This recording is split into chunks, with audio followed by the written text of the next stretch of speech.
Welcome back to Riffs Across Generations. I'm your host, Andrew, and I'm here with my co host. Eli.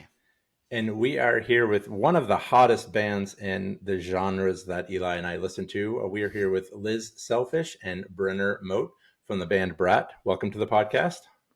Thank you. Thanks for having us. Yeah, happy to be here. Absolutely. And it's good that we have both of you. Usually I see interviews with Liz all the time, but it's great to have Brenner on to talk about a little deeper into the musical aspect of the band as well. So we're psyched that you both are on here.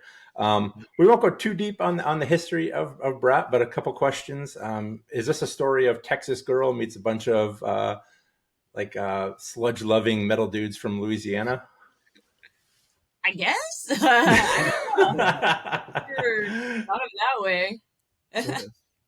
Yeah. If the implication is that they got me into this music, then no. But technically, yes, I did meet them in Louisiana and we started the band. So yeah, and from what I read, you grew up listening to hardcore and that type of punk rock music in Texas, then moved to Louisiana, and then Brenner, you were in a few bands before this. Yeah, kind of sludgier Louisiana-esque type bands. From what I could, all sort of stuff. Everything from like skate punk bands to like post punk, goth rock, to like grindcore, hardcore. Like played everything at this point. Awesome. Yeah, we kind of span on this podcast everything from Nasty Savage Nocturnus AD up to we did an interview with Autumn Lies Buried. So yeah, our listeners come from old people, young people. We just try to kind of mesh the two and also as many genres as we can. So you guys kind of came about. You guys are one of the few good things that came out of COVID, right? So you guys kind of like started during COVID and got your feet under you when everything was shut down. Yeah, so we actually like had the idea maybe 3 weeks before COVID really started, so it kind of just worked out that way. Yeah, awesome. Yeah, we frame a lot of our in interviews pre-COVID, post-COVID type atmospheres. So it's interesting to talk to a band that actually like started like and we're getting gelled in together during the lockdown. What were some of the challenges? Did you hope that did you wait until I guess the lockdown lifted to release your music, or how did you want to get out there when you were going through that? Yeah, we were kind of just sitting on things for a little while because we started working on the band right at the beginning of COVID. And I think it was like maybe a year and a half before we were able to actually like play a show and kind of start getting things going. And then there was that whole like things were kind of starting to get back to normal, and then there would be like a bad stretch again and you had to kind of wind things down. So there was like a back and forth for a while just dealing with COVID. So yeah, that was kind of a tricky start. Yeah. Terrible time. So congrats. I saw you guys are on Billboard Top 30, I think, in two different categories, in new artist album and hard music album, I think. How has that impacted the band at all? I'm not too sure, honestly. It's a cool statistic, that's for sure. Yeah.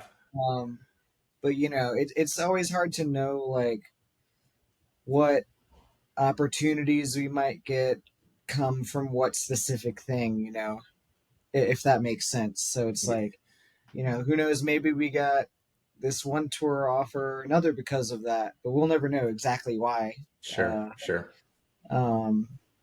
So, I mean, yeah, it's still just cool though. Yeah. Regardless, congrats. It's good to see a band in your genre playing music that you do to get some recognition from Billboard of all things. Thank you. Yeah, the new artist thing was cool because it's like that's all new artists, not just in like metal. So that was kind of cool to see that we were at least listed in that stat amongst like so many different genres. Yeah, for sure. Yeah. We want to lay a rumor to rest early here, and I'm going to already assume the question to this or the answer to this is no. But is BRAT a corporate plant? No. Yes. They're finding us out. Yeah, no, not an industry plant. I don't think industry plants really exist in like more DIY metal. Yeah, I mean, like It's not really a thing. Yeah, I always just thought the logic behind that was funny because like there's there's obviously there's some money in this sort of music, but not compared to like other genres. Like it's so minuscule that like if some corporation wants to make a bunch of money, I don't think metal is the way they're going to go about it. Yeah. At least not the kind of metal that we play. Right, So.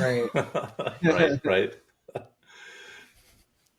And then the other question I have for you here is it Barbie grind or Bimbo violence? It's both, baby. Nice. So yeah, she invented both of those terms, so they're both canon for sure. Yeah. Was the mix of pop music and mixed with like death metal, thrash metal, grindcore, hardcore always the plan, or was there any other plan? It was always the plan. Yeah, I mean, we kind of like from the jump knew we wanted to use pop samples. We just thought it would be fun, and just as far as like the music, those are just styles that we like listening to. So just felt easy, I think, to incorporate that into our own music. Yeah, and you guys do a great job getting everything out on social media and getting people tied into the whole, the whole Bimbo Violence type mood and in the pink and the BRAT and everything else. Do you think, or maybe rephrase it, do you care that kind of thing may be turning off some of the I don't know, the dudes into smashing frogs with mallets or grinding out on each other in the pit and things like that? The tough guy mentality that follows some of the genre. Yeah, I mean, it's kind of like comes with the territory, I guess, of like what we're doing. Like you kind of have to expect that not everyone's gonna dig it. Some people are like a little bit too cool for it, and that's totally fine. Yeah. But yeah, I don't know. I think it's just something we've kind of like come to accept as part of what we're doing. But I feel like it's, at least from my perspective, it's better to be a band that's like really loved and really hated, other than like a band that people are like, okay, yeah, that band's all right, they're whatever, like I'd rather make more of a splash, I guess. Yeah, I mean that's whole sort of thing just comes with the territory whenever you're doing something that challenges any kind of like norm or like accepted standard for what a genre of music is supposed to look like. So, it's fine. It is kind of like funny though how upset people get over it. It's like, People guys, get- it's a pop sample. Yeah. Like, calm down. Yeah, people It's get not that crazy. pretty heated, which is honestly kind of funny. It's Yeah. it's this sometimes like a genre of music can be so tied into like a person's identity, and whenever they see something that is like it's almost like a personal challenge to them, so people get pretty heated about it. But I don't know, We think it's fun. we think it's fun. Yeah, So. absolutely. Yeah, we do as well. And I think there's a little bit of gatekeeping going on there as well. It's Totally. like, Yeah, whatever. but it's like Yeah. people always say that. Like we'll get comments on our videos that's like, "This is why we gatekeep," and it's like, you did a bad job. Like we're in Berlin playing with Haitians. Like what do you mean? You didn't gatekeep. Why are we on the stage? We're Like on the other side of the gates, Yeah. my brother. My brother. You did Yeah, a bad right. job. Yeah, and you guys have played with, I mean, the Cro-Mags and I Hate God, and I mean, there's like so many great bands. right. Yeah. Yeah, So, so it's yeah, not like you're, We haven't really faced any gatekeeping issues on that one. nice. Yeah. And like all of this stuff, all of that sort of stuff, it's always online. Nobody ever comes up to us and says stuff like this to us in person. We only hear nice things in person. So Yeah, right. people just, they feel emboldened whenever, they're behind a keyboard or a screen. So In the basement on Reddit, they can Yeah, Exactly. totally. be as loud as they want. Get it. You're salty. You're not on tour with Napalm Death. I get it. But like, sorry, we are. I don't know what to tell you. Yeah. Let's talk some music, specifically Yeah. your album Social Grace. When writing the album, what did you hope to accomplish musically that maybe you didn't achieve with your previous songs? Well, the first couple EPs, I pretty much wrote them myself before we had the other guys involved in the band. So for the first like year or so, it was pretty much just me and her. and like I would write the songs and demo them out, and then have her record vocals over them. And whenever we got Dustin and Hennessy in the band, it was pretty much just like, here's these songs. These songs are already written. Let's learn these.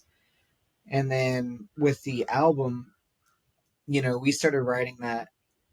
It was much more like a collaborative effort because the guys were already in the band, and everybody was sort of able to pitch ideas for that one and get some creative input into it. So I guess that's where the main difference lies.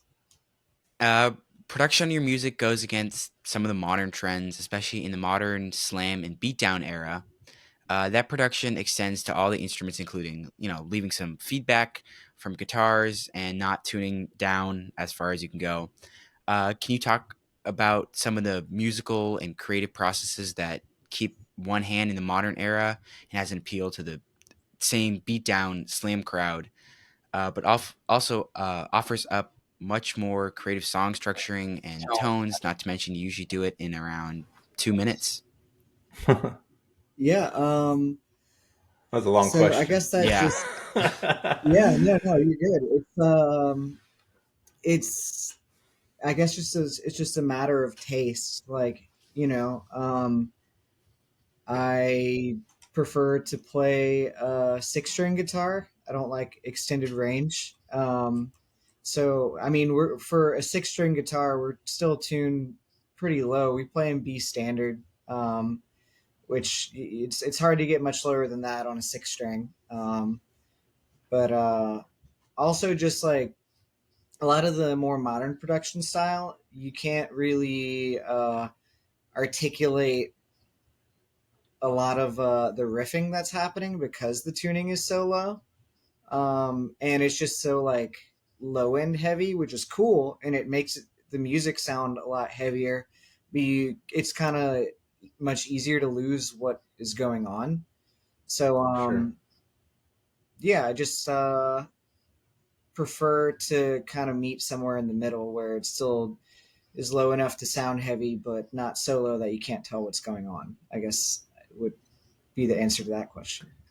Yeah, we like that. And as Eli said, you pack it all into like a 2-minute song, and we hear like 10 different styles and influences in that song. Yeah, So that's pretty cool for us to hear yeah, everything from thrash to grindcore in all of a 2-minute segment. yeah. We have a pretty wide range of tastes, and that's just sort of the way it just comes out naturally. We don't like try to write with any specific genre in mind. Just kind of write, and whatever comes out comes out. Yeah, awesome. We talk, or I talk a lot, maybe too much on this podcast about drum sound, Mm-hmm. and it always goes back to I like bands, and I'm drawn to bands where the drums sound like drums, and so we are very excited that Dustin plays drums that sound like drums, and he's hitting drums, and there's no crazy triggers making him 10 times faster than a human would be, or Right. anything like that. And it sounds like he really hits the drums. Oh boy, he sure does. Yeah. He's Yeah, so we definitely enjoy that. Besides the guitar and the styles going into, we really appreciate you guys sounding like Oh, the thank you. instruments sound like instruments are supposed to sound. Yeah. No, I appreciate that. Stuff like super fast triggered drums and everything. That sort of stuff has its place and everything, but it just comes back to like I said, a matter of taste. Oh, sorry, our cat is sorry. causing chaos. Yeah. But yeah, that's just not what we're going for. So that's just the way our Yeah. stuff comes out sounding. Yeah, awesome. You guys are definitely road warriors. You never stop. How do you juggle being on the road all the time and writing new music?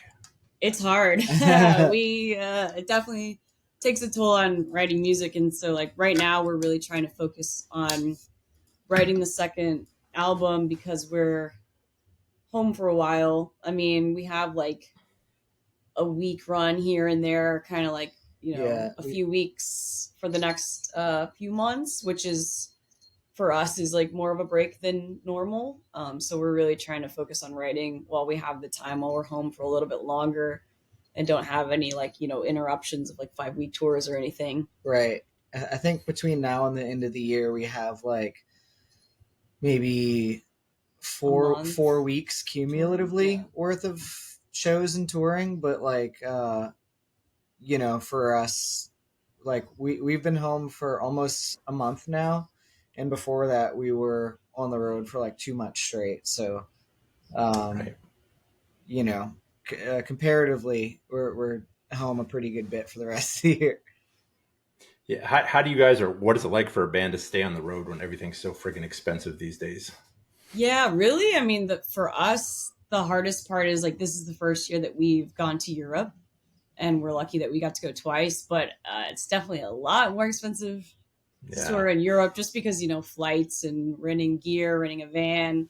So it's like you kind of come out by the skin of your teeth after that. Yeah. So yeah, it's definitely tricky. Like we have to balance, making sure we're able to, afford staying on the road. And because like in the US, it's no problem because we own all of our own stuff. We have our own van and all of our own gear. And I mean, now we just bought a trailer too, so now we have our own trailer. We don't need to rent a trailer anymore. But like, going to Europe, you pretty much have to rent every single little thing beyond your guitars. So the cost adds up tremendously. Yeah. It's a lot more overhead for sure. Yeah.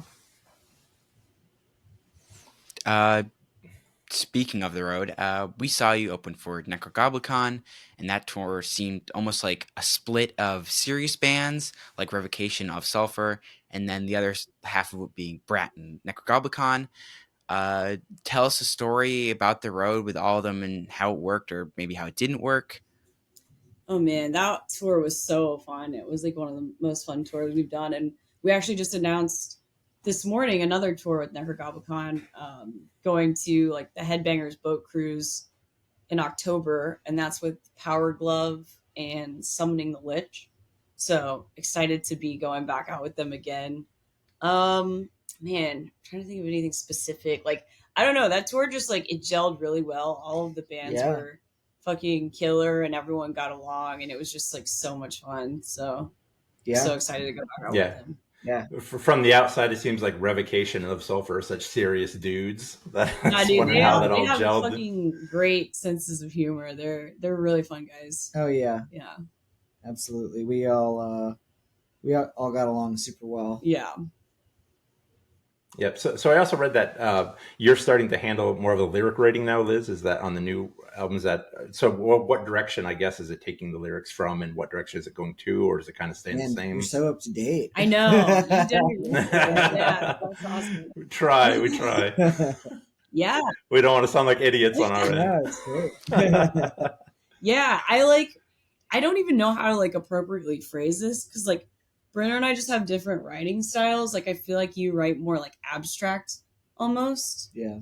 And like I don't know. I don't even know how to describe my writing. It's maybe a little bit more like visual, of like you could kind of picture things a little bit more. Yeah. Where I feel like your writing it's more of a thinker. Yeah.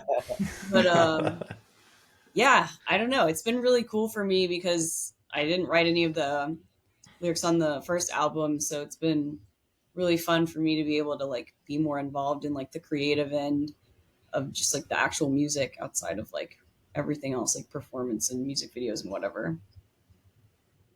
Yeah. Do you get to who picks the samples that you use live before? We all do. We all like do. kind of collectively at band practice decide like and try to think of new ideas, which can be tricky. Yeah, we have like a running list. Like every time we hear a song that we're like, oh, that'd be a cool sample. We put it down on the list and then we try it in the practice room, because it's like,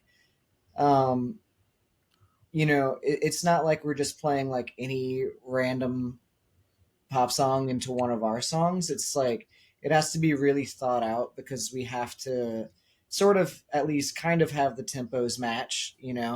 It's like the tempo of like, for instance, we've wanted to use Kylie Minogue's "Can't Get You Out of My Head," but like the tempo of it is like just too slow for it to work going into any of our songs, so we've never been able to use it like without we'll adjust some of the samples like 5-10 BPM or whatever to work better, but like for that song we'd have to adjust it so wildly that it would probably not even sound like the same song anymore, so Right. there's a lot of thought and careful choosing that goes into it, like because of stuff like that.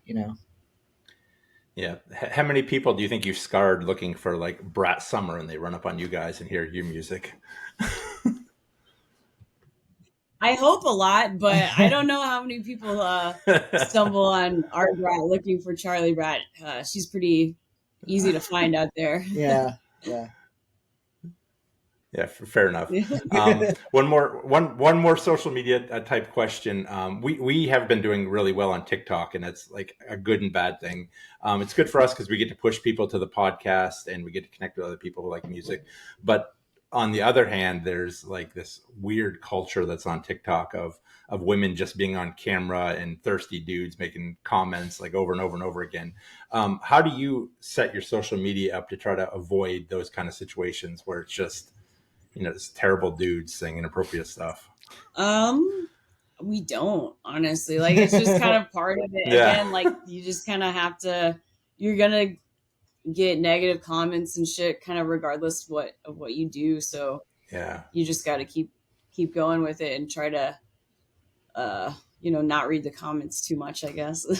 Yeah. I mean, right. None of the, she does pretty much all the social media, and like, none of the stuff we post is like set up as like quote unquote like thirst trap or anything, but right. She's just a pretty girl existing, so like that stuff is just gonna come as it will. That so. Draws the creeps out. Exactly. Right? There's not really much you can do about it.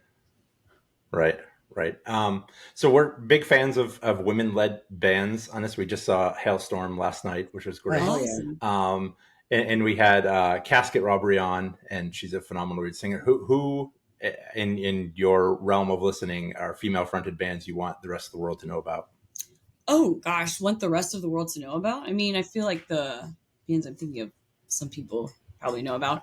Plasmatics, obviously. Let's see. I'm a big fan of Scowl. I like Scowl a lot. Kitty. I don't know. Stabbing. So many good, women-led bands out there. Yeah. Do you think women in this genre have come a long way, or do you think it's still, stuck in the 80s, 90s where, a lot of dudes see it's not the place of a woman to be fronting a hard band? It's kind of both. I mean, definitely like come a long way. There's so many more women fronting bands now than ever before, but you definitely still get a lot of comments about it. A lot of like comments of just like, we get all kinds of crazy shit in our comments of like, keep women out of metal, like just like really literally insane like shit. Word for word. Yeah, literally that's a comment we got recently. So it's like, again, part of being a woman in a band, you just have to deal with comments like that. Yeah. But yeah, things have, I'd say like as a whole collectively gotten a lot better, but you're just gonna have to face the hate too, sadly. Any cities love Brat more than others? Definitely. Yeah, for sure. We love playing like Portland, Maine has been really fun. Portland, Maine. Little Rock is really fun for us to play. Yeah. Let's see, Austin, pretty much everywhere we've played in Florida. Everywhere in Florida rules, dude. Yeah, we love Florida. Yeah.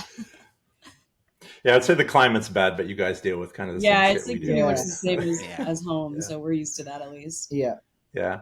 Have you guys made the shows in like I see a lot of like metal festivals up in North and South Dakota and Wyoming, places like that. Have you guys made it up there playing any of those? We're playing our first time in North Dakota in September. So our friends, I don't know if you're familiar with the band Mall, but they're from Fargo, North Dakota.